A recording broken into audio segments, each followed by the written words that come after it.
Hey guys, it's Dave. Welcome back to DJM Media.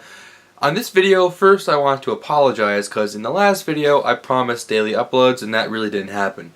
My stuff with work just seemed to take up all my time, so I wasn't able to pump out videos as fast as I thought I could. But so in response to that, I'm going to be doing weekly videos, so hopefully that will suffice for you guys. So in this video we're going to be looking at the Canon T2I, a DSLR that came out 6 years ago, and we're going to see how it holds up.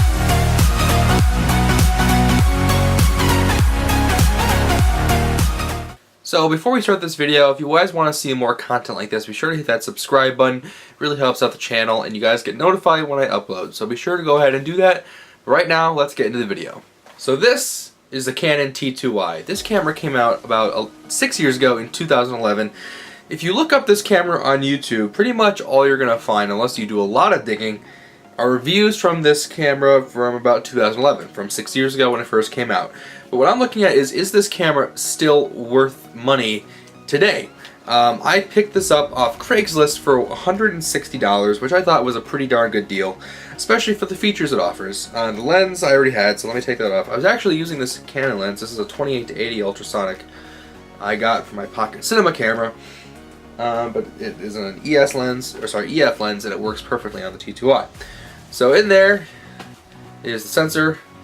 It's an 18 megapixel sensor. It is a cropped sensor, so it has a 1.6 times crop factor, so you have to factor that in when you are purchasing lenses. This supports any EF lens, and I think it even supports EFS.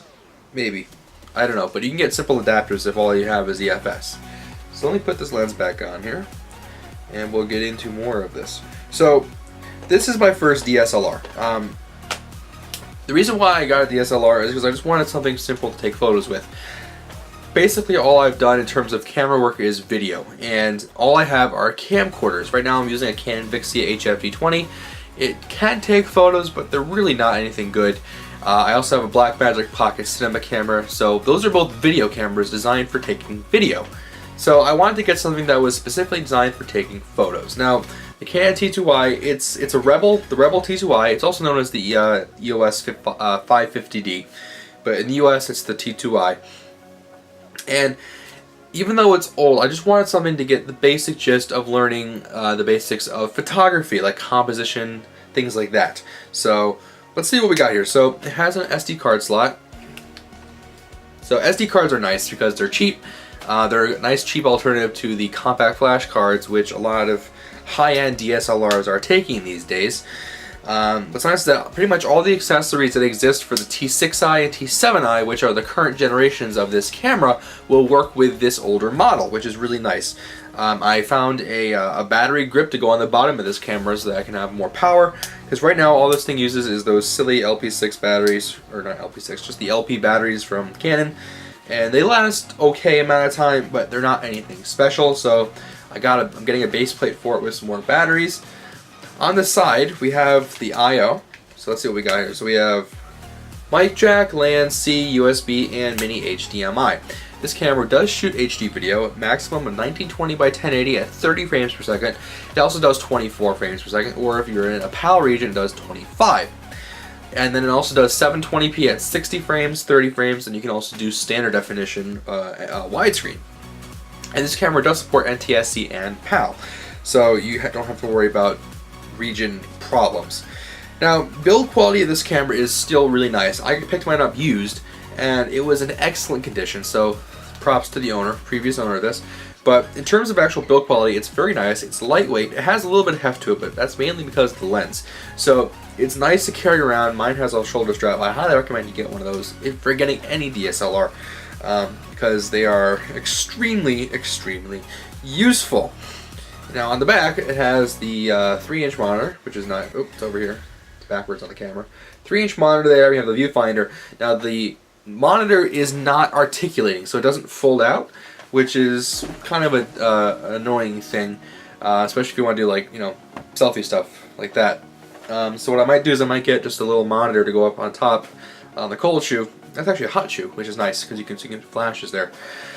But I might get a monitor to put on that so I can see what I'm doing if I'm ever doing, selfie stuff or just trying to shoot better video, because the monitor isn't, you know, it's okay, but it's not great. So, and it does have HDMI out, so you can do external video recorders if you want to do that. Mic jack in, so you can use external audio if that's something that suits your fancy. Now, I have this camera only supports SDHC as the highest standard, but SDXC cards will work in there. They'll just run at the lower speed, and because you're doing mostly still imaging, it's not really going to be a problem, especially since you're not doing 4K or anything like that.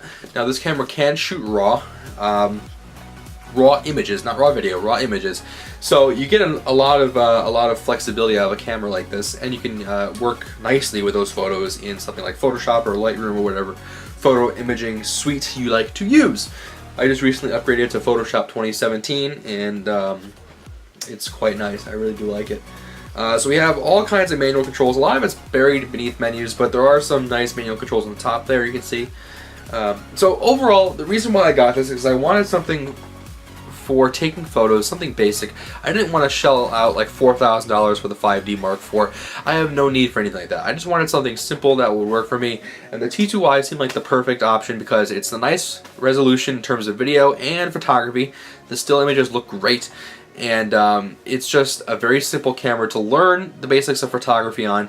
So if you're looking at getting an entry-level DSLR, think of something like the T2I. Find them on Craigslist, find them on eBay. Just be sure, you know, the reviews are good for the seller, or the condition's good, and be sure you get some buyer protection in there in case there's something wrong with it, so that you can return it or get a new one if something goes wrong. I think Canon still sells refurbished models of these. They come in and out of stock pretty quickly, so you might consider checking Canon's website over there. They might have some refurbished models. I'm not guaranteeing anything, but it's a possibility. So that about wraps up this video. If you guys like this, my little what camera am I going to be using for photography, why I got it, that kind of thing. If you like that, be sure to hit that like button. It really helps out the video and the channel, gets that video out there. And if you like this channel and you like the content you're seeing, be sure to hit that subscribe button. That way you know when I upload, because I will be starting a weekly upload cycle now. So that way you never have to keep checking back to see if I've uploaded a video. Enable notifications, and I'll take care of all of that. So thank you guys for watching. Hope you have an awesome day, and I will see you guys in the next video.